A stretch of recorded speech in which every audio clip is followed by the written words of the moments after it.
இந்த குரானையே பின்பற்றுதல்ல 3 கூட்டத்தை பத்தி அல்லாஹ் பேசுவான். குரானை பின்பற்றுதல்ல ஒண்ணு அல்லாஹ் சொல்லுவான், ஃபமின்ஹும் ஸாலிமுல் லினஃப்ஸி, அவர்களில் தனக்குத்தானே அநியாயம் செய்து கொண்டவரும் இருக்கிறார்கள்.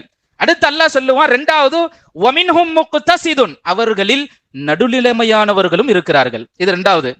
மூணாவது அல்லாஹ் சொல்லுவான், வமின்ஹும் சாபிக்கும் பில் கைராத்தி பிஇذنில்லாஹ், அல்லாஹ்வின் கட்டளைகளை கொண்டு நன்மைகளை முந்தி செல்பவர்களும் அவர்களிலே உண்டு என்று அல்லாஹ் குர்ஆனுடைய ஒட்டுமொத்த சூத்திரத்தை இந்த ஒரே ஆயத்தில் சொல்லி முடிப்பான். கொஞ்சம் நல்லா கவனிக்கணும் ஆழமா.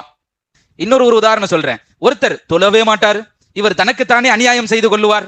இன்னொருத்தர் இருக்கிறாரு, ஃபர்ல மட்டும் தான் தொழுவார், அந்த கடமையை மட்டும் தான் நிறைவேற்றுவார், இவர் நடுநிலைமையானவர்.